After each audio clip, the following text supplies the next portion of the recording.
Hello, everyone. Welcome to this special extra episode of PubTalk Live. I keep trying to not say extra special. I have to say it in the right order. So we usually air, for those of you tuning in for the first time, the second and fourth Saturday of every month, and it's a publishing talk show. But tonight we have something a little bit special. We have an author who is also a CPA here who's going to talk to us about taxes related to being an author and answer questions about that. So if this is your first time watching, make sure you read the description down below. It has information about our guest tonight and also information about the show so you can read more about it. Mindy Mejia, she told me to pronounce it right before. So Mindy Mejia is a CPA and a graduate of the Hamline University MFA program. Her debut novel, The Dragon Keeper, was published by Ashland Creek Press in 2012.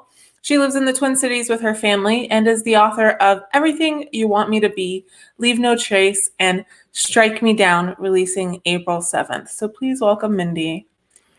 Hi. Hi. Thank you for having me. Oh, thanks so much for coming. And I know that a lot of people have questions about this kind of stuff. So hopefully we'll get some good questions tonight and we'll help clarify some of these things for people. And I am just going to pull up my question list. So for those of you who are tuning in, if you are watching right now on Twitter, you want to make sure you click on through to YouTube because that is where the comments are going to be that we can see. So if you're replying to a tweet on Twitter where the video is embedded, I won't be able to see that. So make sure you click on through to YouTube and use the live chat function there to ask your questions. And I'll try to remind a couple of times throughout the thread for people who join late. And then also for those of you who are catching the replay, if you're not watching this at 9 o'clock on January 18th, you can still watch it, but you won't be able to ask questions because we won't be live anymore. Yes. All right. So Mindy, you're in Minneapolis. I am. I'm in Orlando. So our climates could not be further apart. They're a little different. Yeah. Yeah. Well, I'm happy that you're able to make it. I'm happy that the predicted blizzard you were supposed to have didn't interfere. Yeah, it was just like 9 inches of snow, whatever. Yeah, it was fine. Oh gosh. I haven't even I've never seen 9 inches of snow. And you're talking about how it's too hot to go out and play with your niece. And yeah. It was like 80 today. All right. So we're going to kind of start with a very broad question, and feel free to go into as much detail as you would like. What kinds of expenses can writers write off in their taxes? Yes, and that is probably the most common question that I get is, can I deduct blank? And the answer is always, it depends. The sometimes frustrating thing about the IRS is that the code doesn't give a giant list of things that says this is deductible for you. And that would be impossible because there are literally millions of different business models in this country. So what's reasonable for a scuba diving company is completely frivolous for a writer. So they can't say, you can deduct this because maybe you can deduct it and I can't. What the IRS does give us is a framework. And it's a framework of adjectives, which for writers, we should love, honestly. So the adjectives that your business expense has to meet in order to be deductible is it has to be reasonable in amount, it has to be ordinary for the course of your business, and it has to be necessary for you to conduct your business. So those three things, if your expense meets those three things, it's also deductible, and you can deduct it on your Schedule C. So that's really what you have to think about. And there's a lot of common categories for us that do fall into that ordinary, necessary, reasonable in amount category. So for us, a lot of business miles, of course, if we're driving to bookstores for events. Travel expenses, if we're going to a writer's conference. That's a valid business expense because it's ordinary for us as writers to attend conferences. it's necessary for us to grow our networks. And it's a reasonable amount, as long as you're not renting the penthouse at the conference, then yeah, that's going to be fully deductible. So there's a lot of different categories that do fall into that for us, but it really depends on like where you are in your career, you know, what kind of advertising makes sense for you, for your business, to grow your audience. And so it's a lot of kind of thinking things through. But as writers, we should appreciate that 3 adjective test of ordinary, necessary, and reasonable in amount. Whenever I question it, and I'm always kind of putting that through the framework for myself in my business. If I'm looking at, is this deductible? Would it not be deductible? I kind of put myself in the position of thinking, well, if I had to defend this in tax court, would I feel comfortable defending this as a reasonable expense for my business? Did it help my business become more profitable? Did it help me gain readers or network with other writers who could also help me grow as a writer? So these are things that you just kind of constantly have on in the background when you're incurring expenses for your business. All right, so we had, we had some more specific follow-up questions. Let's see if there are any that you didn't already cover. Sure. Expense of traveling to a writer's conference, you covered that. Can a published author write off the expense of traveling to a book con with the intent of promoting their book? Yes, of course. I mean, that's a natural avenue. But now, in a conference, you know, how much opportunity do you have to promote there? You know, maybe you just wanted to go to the conference because it was in Hawaii. So obviously, you know, make sure that it makes sense for your readership, your books, the type of brand that you're developing. But yeah, any conference that's going to be valuable to you to grow your career, absolutely would be deductible. Yeah, so we had a couple questions, and Bess actually asked it on the chat. How far does it's for research go on the deduction list? And we also had a question on my Patreon. Are trips you take to explore new places for writing a write-off? Yes. Okay. So there was a really great court case in the tax court in 2014. It wasn't with a writer necessarily, but her name was Susan Crile, I believe. It's Crile was her name. She's a visual artist working in New York. And she came under fire she was audited by the IRS, had to defend herself in tax court. So think of the IRS kind of as like the cops. They're the ones who are enforcing the code. But if you say, you know, I don't agree with their ruling, then you and the IRS go to a tax court. And that's more like the judge and jury, obviously, who will decide once and for all who's right and who's wrong in this case. So the IRS doesn't necessarily have the last word. Well, Susan Crile was under fire. The IRS audited her for improper deductions, among a few other things.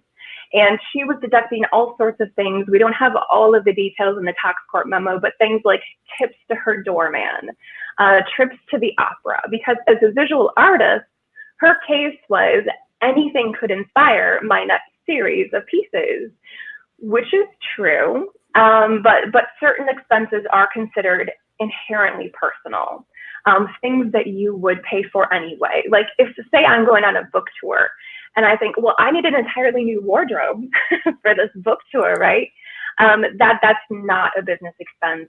You can't deduct that. It's inherently personal. So by saying it's for research, as the commenter asked, anything could be for research. This next book that I read could inspire me to write this story. But what you need to think about when you think of the it's for research rationalization, what the IRS wants to see is that you're matching the expense to the sale. We don't always have a sale right away to match that expense to. So instead of trying to match the research expense to a sale, match the expense to an asset. And that's your work in progress. What are you working on right now? What are you researching for your next project? Can you match the expense to that particular asset? Then yes, you can probably justify it under the it's for research. But if you just are researching something that you might write about someday or that could inspire you to write something, probably not going to fly. All right. So this is kind of similar to what we just talked about, but this was a comment also from the Patreon. I heard that writers can write off entertainment on their taxes, which sounds like the opera that the artist was going to, if it contributes to the writing career. Is this true? What qualities qualifies for this write-off? There we go. Sure. So a business entertainment in general is no longer deductible. It used to be deductible, but under the Tax Cuts and Jobs Act, which was the latest tax reform package that was passed in late 2017, took away the business entertainment expense. So that's not deductible for any business. Now, in terms of what that entertainment is, like, maybe you go to the opera, but you're writing a book about an opera singer. You know, if it's specific to your work and you can show how that opera directly informed what you're writing, then yeah, I think you could deduct that under a research expense, but not under an entertainment expense. Entertainment is no longer deductible. All right. Yeah. I'm glad you mentioned the new tax act, because I know that changed a lot of things for some people. But first, I'm going to say Ebony is saying hi. Ebony's been watching the show for a long time. So hi, Ebony. Thanks for tuning in. Yeah. And someone is tuning in from Indonesia. Oh, excellent. Hello. I don't even know what time it is there. Yeah, earlier. Probably not late. Yeah. Okay, so yeah, the Tax Cuts and Jobs Act, that goes into effect for 2019 taxes, is that right? It went into effect for 2018. 2018, so, okay. Yeah. So this cycle now of filing our taxes for 2019 is actually the second session that we've had under the Tax Cuts and Jobs Act. Doesn't affect Indonesia, but for everyone, taxpayers in the U.S., it's kind of the biggest change to tax law in the last 30 years. So it's a pretty big deal across the industry. And so what are some of the biggest things that changed that are affecting writers? Well, I mean, obviously the individual rates were tweaked slightly. So most of us just on a personal individual level saw changes to our tax rates. The individual personal exemptions went away. Standard deductions went up a lot. So maybe if you were itemizing before, you're using the standard deduction now because it jumped so much. But for writers, the biggest change for us, because most of us, we are a pass-through entity. So either we're sole proprietors, we are just handling our own business, we write everything on our Schedule C and it passes through to our 1040, and that's where we're taxed on our net income from the business. We might be partnerships. If we are writing with a partner, if we have a team, we could have a partnership that's also a pass-through entity. We might even be an S Corp. If you're at a certain income levels, S Corps can start to make sense for you. So, and that also is considered a pass-through. So all of those entities under the TCJA received this deduction because they slashed C Corp rates, corporate rates, tax rates down to 21% flat tax, which is a huge cut for corporations. They realized they had to do something for pass-throughs as well, because pass-throughs make up the bulk of business entities in this country. So for us, they gave us a 20% deduction. It's called a qualified business income deduction. And this is available to writers.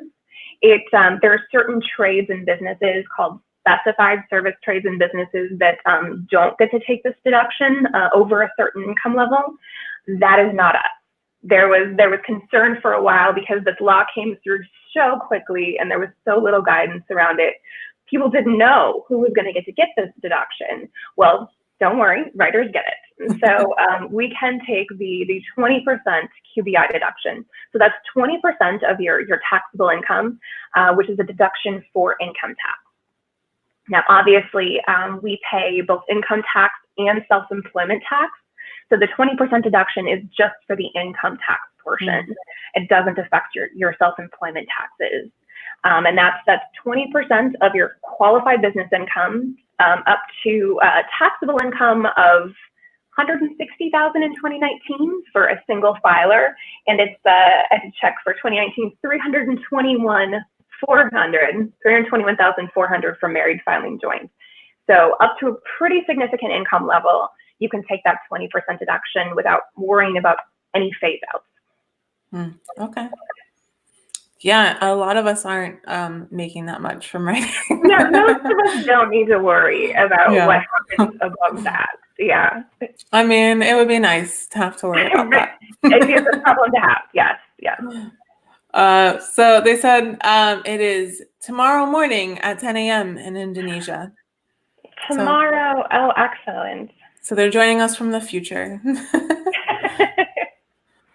All right. So I know this question comes up a lot, and I was surprised the first time that I had heard it. And it was, how about when you're writing and you're incurring these expenses to further your writing career, but you aren't yet making any money from writing? How does that work? Yes.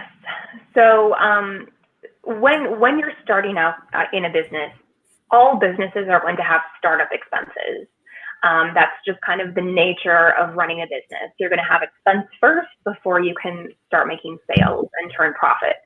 So the IRS and the tax court understands that startup businesses are going to incur losses. Everyone has to judge for themselves at what point, in what tax year, you're going to say, this is a business. It's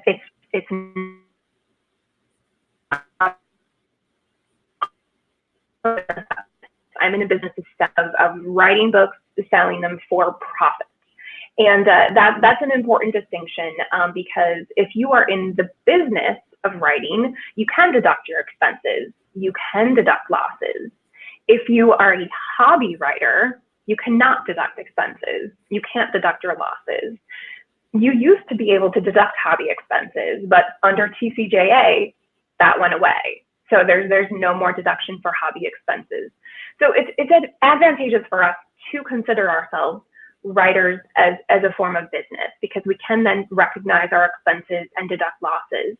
However, if you are going to call yourself a business, a for-profit business, you have to run your business like a business. So I would suggest to everyone who's starting to incur those expenses but doesn't have any income to match with it yet, sit down and look at your business model. I know it's hard to think about sometimes as artists, your business model, your business plan, but if you're going to present yourself as a business to the IRS, you should present yourself as a business to the world. So write your business plan. We're in January. And I know you're thinking about your 2019 taxes and filing those taxes, but what we should be thinking about is 2020 and planning our business for 2020.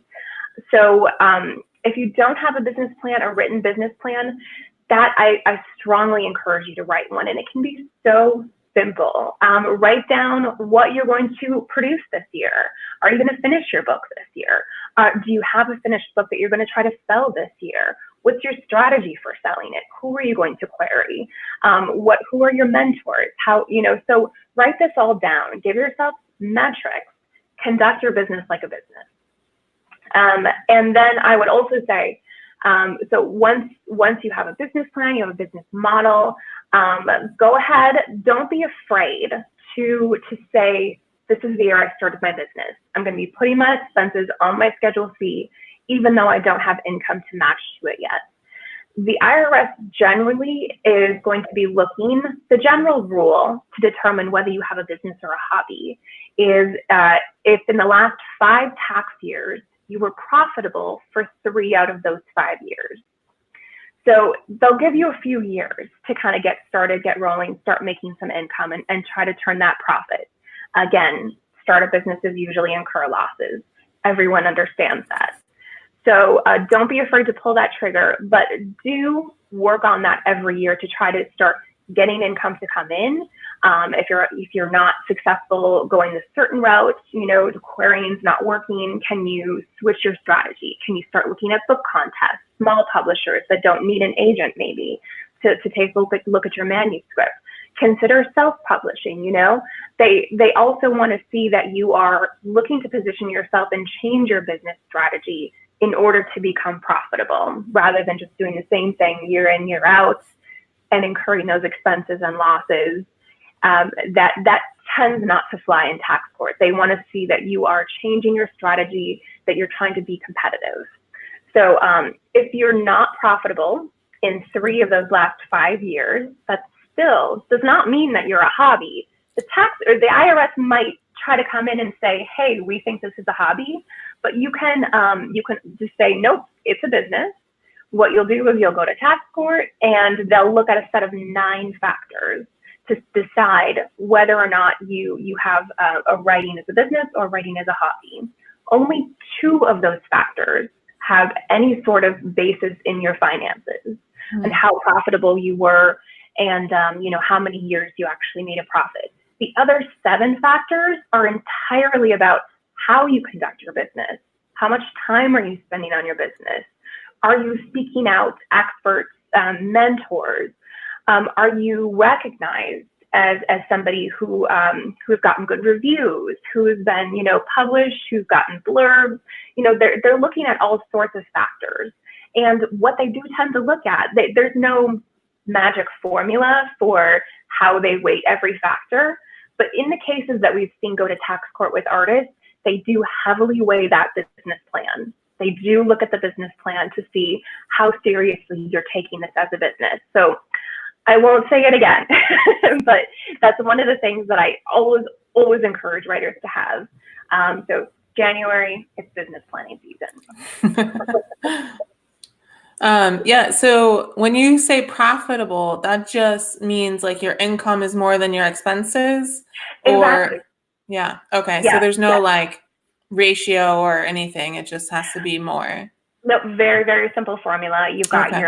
your income minus your expenses, your gross income minus your expenses, and that's your net income or loss. Excellent. So I'm safe.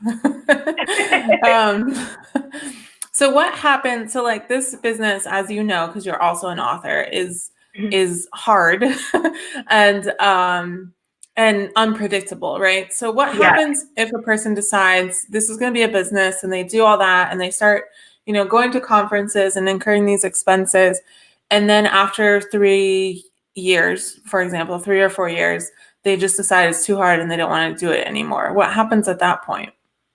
Well, then at that point, your business is essentially, it's a failed business, right? It's not a failed, but you've shuttered. You're closed. You're out of business at that point. So for that tax year that you cease operations, that would be your last year of putting anything on your Schedule C and passing it through. If you decide to go out of business as a writer, then no more, you wouldn't be deducting any more expenses or incurring any more losses. All right, cool. Let's see. So I'm going to say again, we're about 24 minutes in. So if you are watching on Twitter, or Facebook, make sure you click on through to YouTube, because that is where the comment section is that we are taking questions from. Feel free to drop your questions now in the chat at any time, basically, as we go through them. I still have a couple more, so we're not going to run out of things to talk about. But if you have questions that you want answered, make sure you drop them in the chat. And I'm actually going to ask Mindy, we're going to take a short break kind of thing. And I'm going to ask Mindy to talk a little bit about your books, because you're also an author, and what you have coming out. Yes, thank you. I am also an author. I had my first book was published by Ashland Creek Press in Oregon. It's called The Dragon Keeper. That was in 2012. And my last 2 and my next have been put out by Simon & Schuster in the U.S. And so there's my next one that's coming out. Thank you. So I've been writing crime fiction for my last 2 books, as well as my next book that's coming out. And Strike Me Down was the first book that I really drew from my own experience. So I worked in accounting, in corporate accounting for 16 years. I'm now working part-time in tax. But I hadn't really done anything with that in the past, because, accounting doesn't necessarily lend itself to crime fiction, but the more I thought about it, the more I realized it's perfect for crime fiction. Yeah. So this book is about a forensic accountant who is chasing $20 million that's gone missing in prize money from a kickboxing tournament. And it plays very much like a procedural, like a classic police procedural, except we're looking for money instead of murderers, or at least she thinks at the outset. So that's what's coming out for me on April 7th. Awesome. All right. Let's go back to the comments. Okay. Ebony is asking, do you know if there are any sites with templates for a business plan that an author might make? Yes, actually, if you want to go to my site, it's just mindymejia.com, MindyMejia.com. I put out last year a blog series called Tax Advice for Writers. And there is a template on there. It's a business plan template. Very simple. It's easy. You can just download it and customize it for whatever you're looking to do in your business this year. It has 4 main areas. There's obviously your overall strategy, what you want to accomplish this year, your tactics, how are you going to go about accomplishing that strategy, your metrics, how are you going to measure, what you're trying to do, how are you going to measure if you were successful or not, and then your budget. So budget is not a dirty word, but your production budget, what are you going to write this year? Your sales budget, if you can predict your sales or, based on maybe what you did last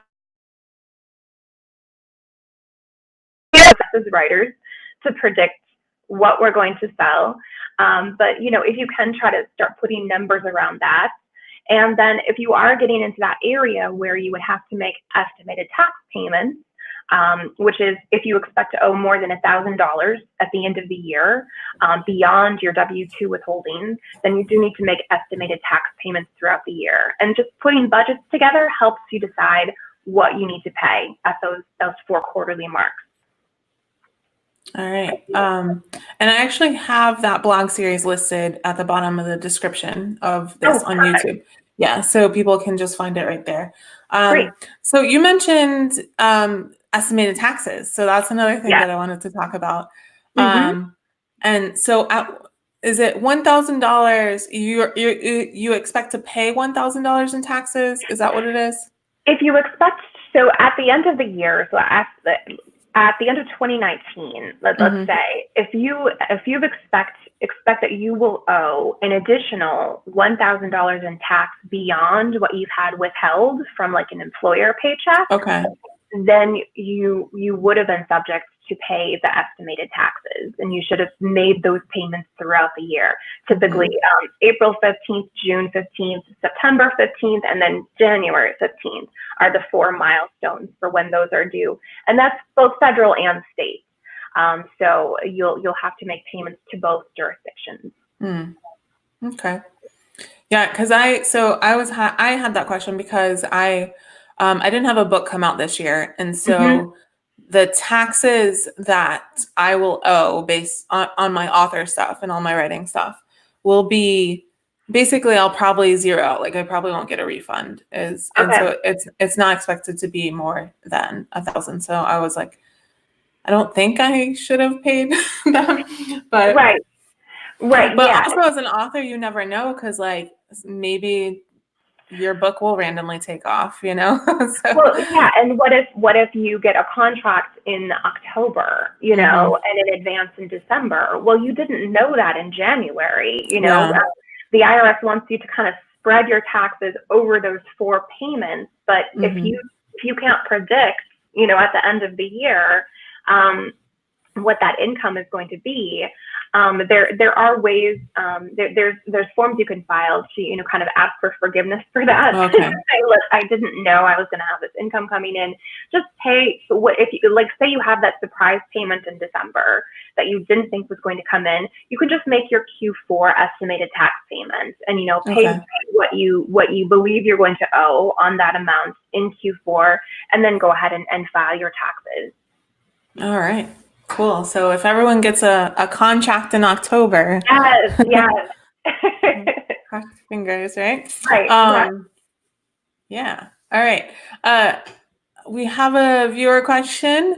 I think it's Lainey. Lainey Welks. Do you have any tips on taxes for non-American authors receiving income from U.S. publishers?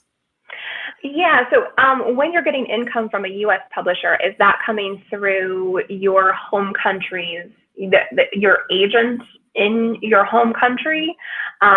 Typically, if that's the case, what would happen is you would have foreign taxes. The U.S. taxes would be considered your foreign taxes. That would be withheld from the payment that's sent to your agent.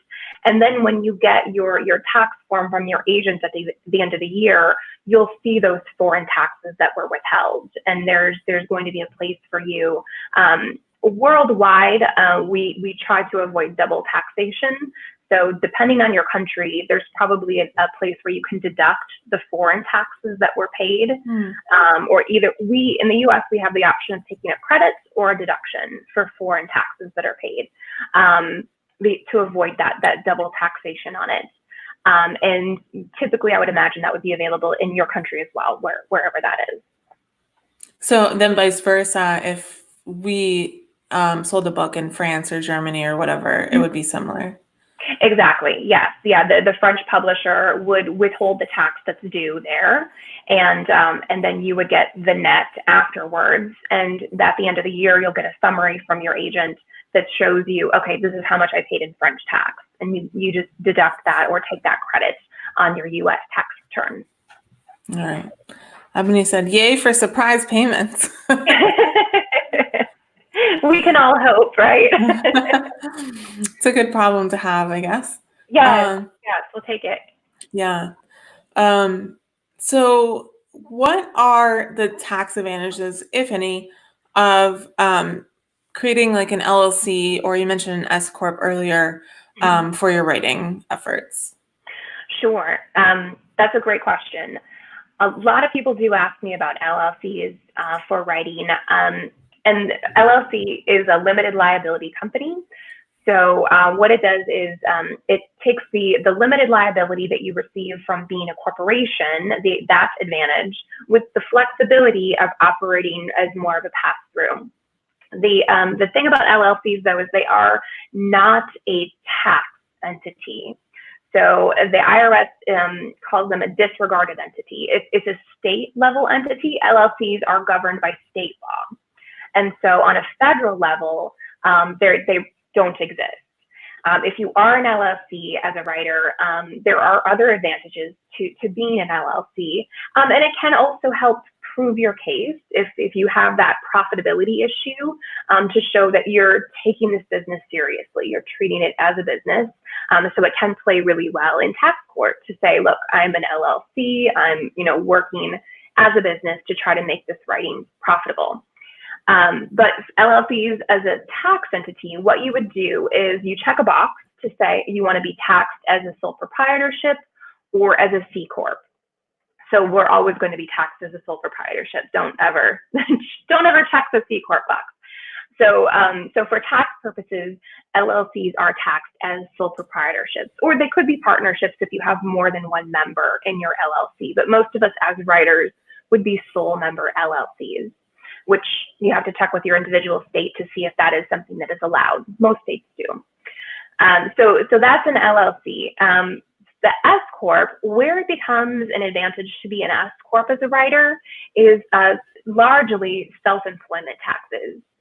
So the self-employment tax, which is your Social Security and your Medicare, you pay that when you're an employee and you're working for an employer, you pay that out of your check, but you're actually only paying half of it. Your employer pays the other half on your behalf. So when you're self-employed, you're both the employer and the employee, and you pay both parts. So you're paying a larger portion of Social Security and Medicare. There is a deduction for half of that on the front of your 1040, but that's just a deduction from AGI. So the self-employment tax is on, as a sole proprietor, it would be paid on your entire net income. It all gets passed through to you. You pay self-employment tax on your entire income. As an S Corp, you only pay self-employment tax on the salary that you're drawing from the corporation. The rest of the earnings are considered passive income, and they aren't subject to self-employment tax. So it becomes advantageous if you're in a higher income bracket, where you maybe would pay less overall if you set up yourself as an S Corp and drew a salary and got the rest in passive income. Now, what happens, a danger of the S Corp is to say, oh, I only pay self-employment tax on the salary. Okay, I'm going to pay myself a salary of $10,000 a year, and I'll take the other $200,000 in passive income, right? Then I'm only paying self-employment tax of, that much, 15% of $10,000. No, the IRS understands that game, and they don't play that game.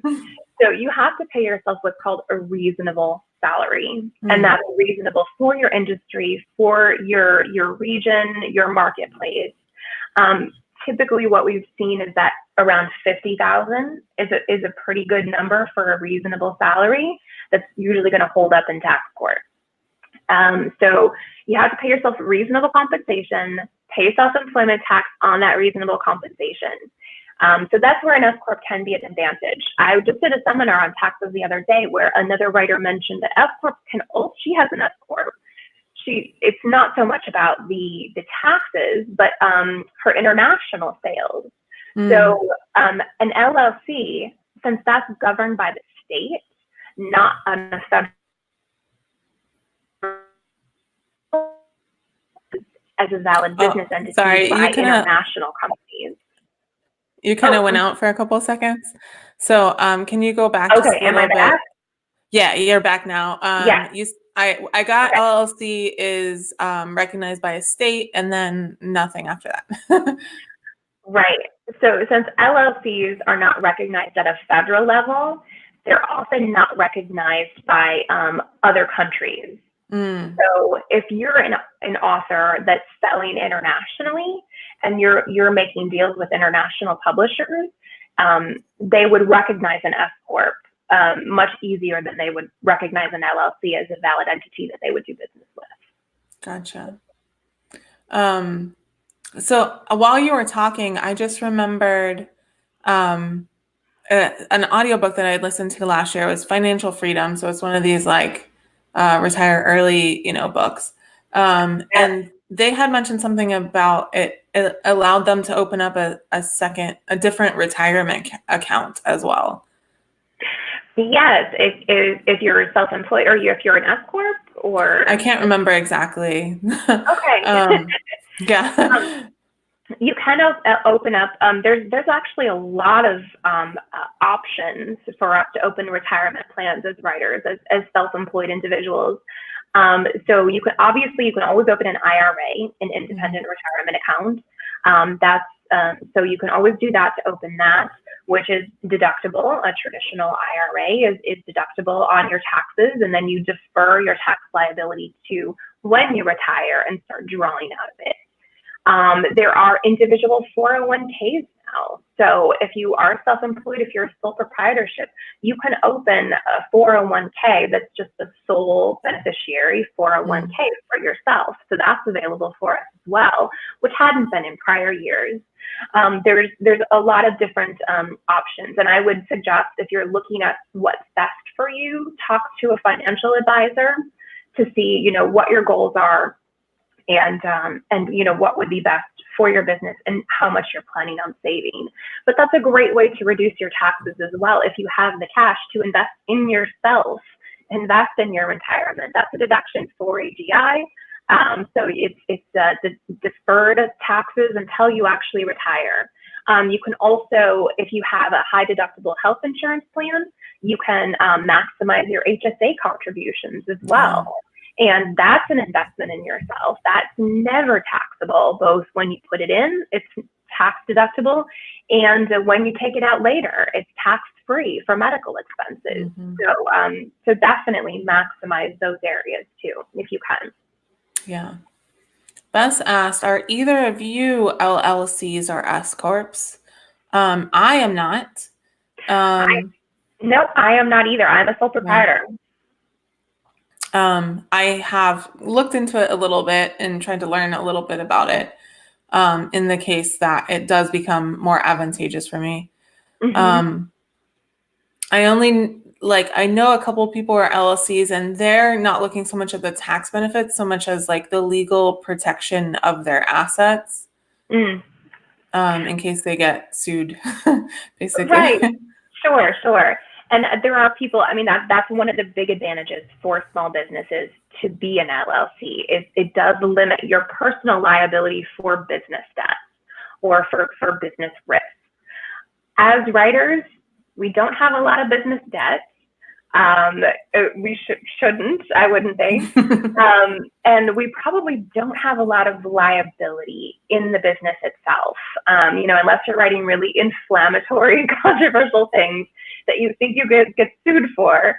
Most of us probably don't need to worry about the liability maybe as much as other businesses do. Mm-hmm. But yeah, it does limit your liability.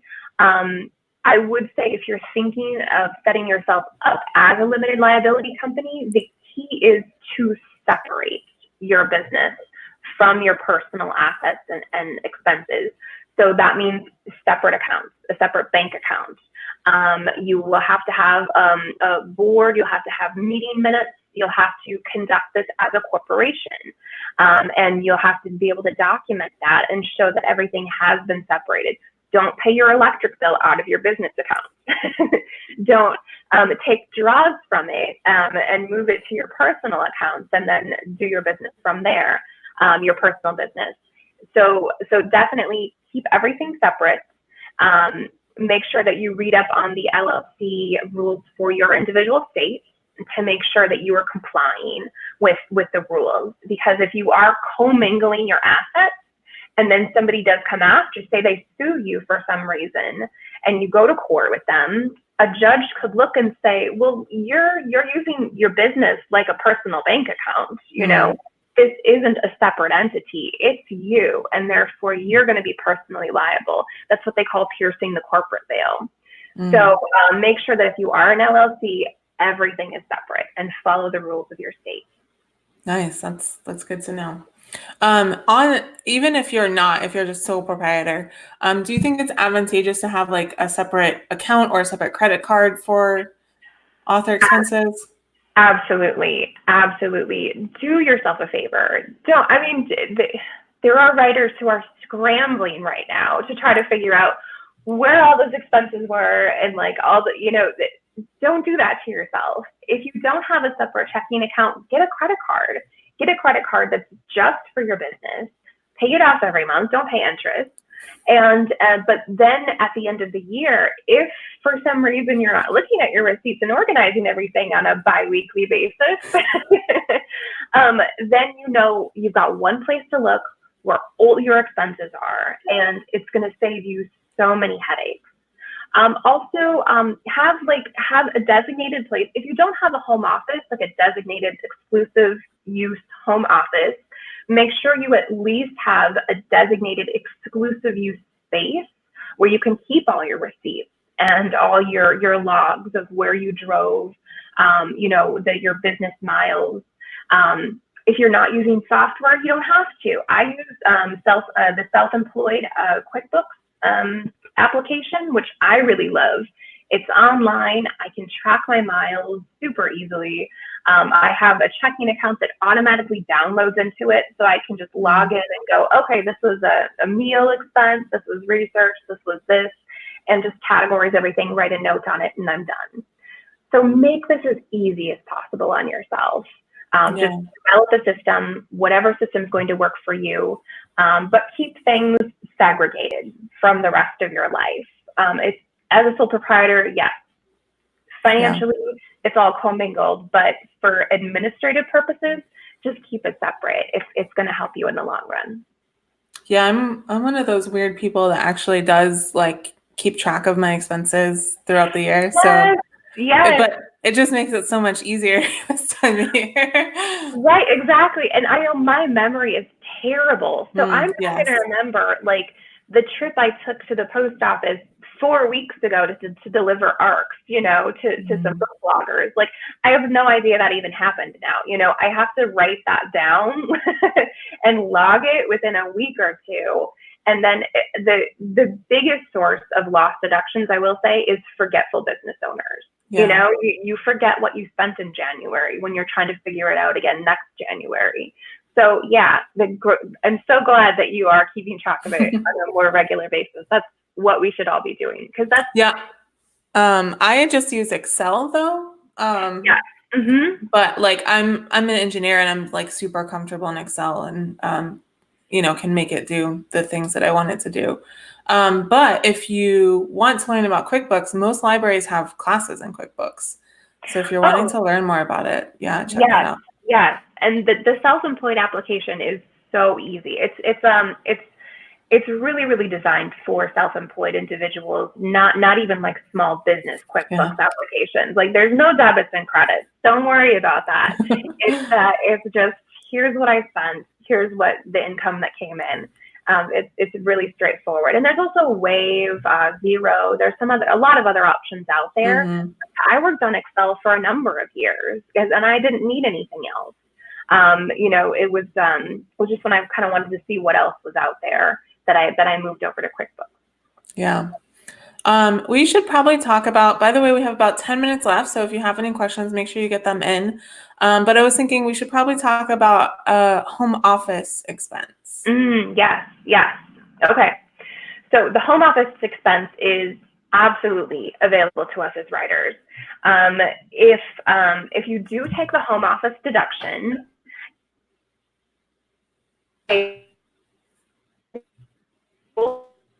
regularly used in the course. Sorry, of the we lost you for a couple of seconds again. Oh, okay. Am I back?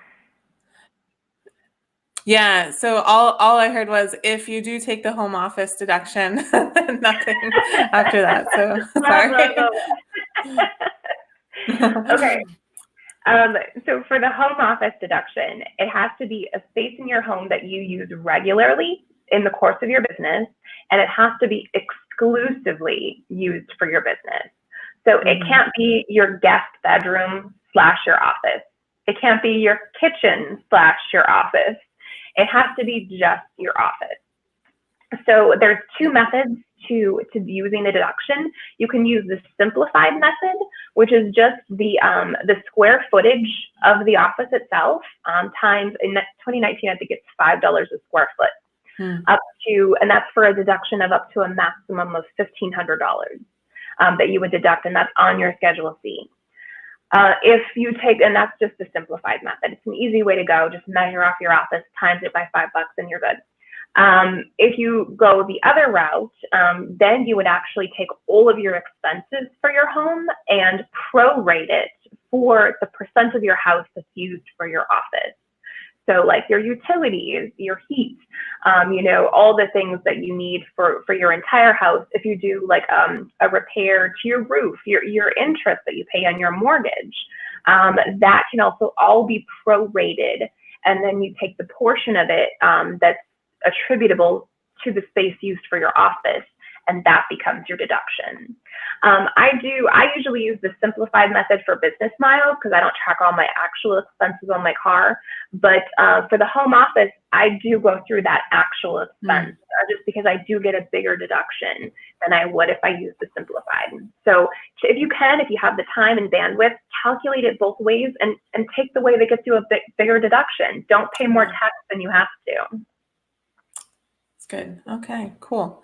I have a question that's kind of weird and probably won't apply to a lot of people, but so you see like at conferences, an author will sponsor something. They'll sponsor an event or they'll sponsor like the bags or something like that. And so it's a sponsorship for the con, but then it's also kind of promotion for the author. Are those deductible as well? Yeah, that's an advertising expense. Absolutely. Oh, okay. Great. Cool. Yeah, because you're reaching your readers there. Definitely. Nice. Let's see if there are any comments here. Oh, sorry, one of my comments was stuck. I will say though, there was a there was kind of an older tax court case where a writer sponsored a race car team, and that was disallowed. So maybe don't sponsor race car teams, but at a book conference, yes, that makes perfect sense. That's weird. Okay. Yeah. I guess. Well, I don't know. Maybe if you wrote like race car romances. Yeah, maybe if it was like a race car rom-com. I don't know. Yeah. Okay, cool. So what are some of the biggest mistakes that you see writers making when they prepare their taxes? Sure. So some of the biggest mistakes are not taking deductions that they're entitled to. So business miles, writers that aren't tracking their business miles. I've talked to writers who are just kind of going back and they like look at their book tour dates and say, okay, well, I know I drove here, and they have like 12 trips in the year when they probably had 200 trips in the year that they made for business purposes, but they're not tracking them. So definitely track your business miles and take the maximum deduction that you can. When you are tracking those miles, just make sure you keep a log that shows your destination, where you drove, the number of miles, the business purpose for the drive, and that's it. One of the biggest mistakes that I see accountants make with writers on their taxes is with royalties. So our royalties for writing that's active income for us. We worked hard to get those royalties. And so those go on our Schedule C, that type of income. A lot of accountants get confused because rents and royalties can go on a different schedule, which is passive income. And that type of royalty is like, say you own a piece of property and there's like oil discovered on it, and then a company comes in and drills the oil out and sends you a royalty check for the oil. You didn't do anything for that royalty. You just sat back and took the check.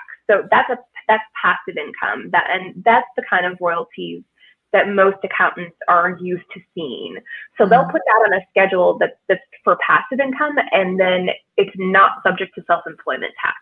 Gotcha. So unfortunately, our type of royalty is subject to self-employment tax because we actively earned it. So it has to go on our Schedule C. So that's a mistake that accountants can make with writers fairly frequently. Gotcha. All right. That's good to know. Yeah. It's a mistake that we'd like to be true, but it's not. So make sure that your royalties are properly categorized. Bess has a question, and I would like to point out Bess also lives in Florida like I do, and we have no state tax in Florida. Yes, I know. Yeah, it's great. Mm-hmm. How do you find an accountant who's up on writerly tax stuff? Wow, that's a good question. And that's not one that I have the answer to. You can always ask other writers, that in the area, to say, who do you use for an accountant? Because an accountant, builds out their client base, and they'll become better and better at different industries with the more clients they see in those industries. So I would definitely check with other writers in your area to see who they're using, because that accountant, has done at least one other writer's taxes. And so I would kind of look through that method to try to find a good accountant in your area that's familiar with writing. Yeah, I do see in some of the Facebook writer groups I'm in, sometimes people will ask if anyone has a recommendation. So Dennis, you asked a question that we actually talked about very early in the show. So I'm going to say just go back and rewatch that part of it. It's about living outside of the U.S. Oh, I guess this one's a little different though, because I'm assuming this is about an American citizen living outside the U.S. Is that different? What about people living outside the U.S. that you taxed in the U.S. or in your home country? Well, I don't know. Home country, I would think. Oh, yeah. Means they are in a non-U.S. citizen. So, yeah, go back and look at that part about double taxation. Yeah. Ebony said, great question, Bess. I'll need to watch this video several times to understand it all, but it's great info. And Bess said the It's same. exciting Saturday night stuff, isn't it? Yes. Yeah, last night I revised a book, and tonight we're talking about taxes, so I really know how to spend a long weekend, you know? Fantastic. Yes, yes. All right, so I don't see any more questions unless someone comes up with one in the next 1 minute. We are pretty much out of time though, so thank you, Mindy, so much for joining us. If Make sure you check out her information in the description down below. We have her website and her Twitter account is on there, as well as the blog series that she wrote about taxes for authors, which is great. So make sure you go check that out. And Beth said, party hard, Sarah. Yeah. What's really funny is I tweeted last night about having a revision party, and people are like, oh yeah, that's how I spend my weekends. And I'm actually this is weird, but I actually really enjoy parties and stuff. And so I'm like, no, this is this is weird for me. This is not normal. Beth said, thank you, Mindy. Oh, thank you, Beth. Thank you for tuning in. I hope you find an accountant. Yeah. Thanks so much. I'll definitely be coming back to all this later. Yeah.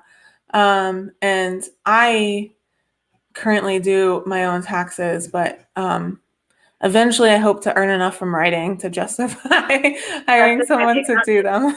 Yes, and that's a business expense for us. Accounting, true. Definitely.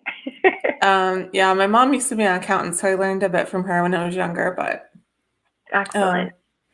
All right, so I think that's everything. I just want to make sure this is a little bit of weird episode, so I'm not doing my normal whatever. But next week is the next regular episode, next Saturday at 9:00, and that is going to have my guest co-host is going to be S.J. Jones, who's a New York Times bestselling YA author, and my special guest is going to be Patrice Caldwell, who was an editor and is now a literary agent.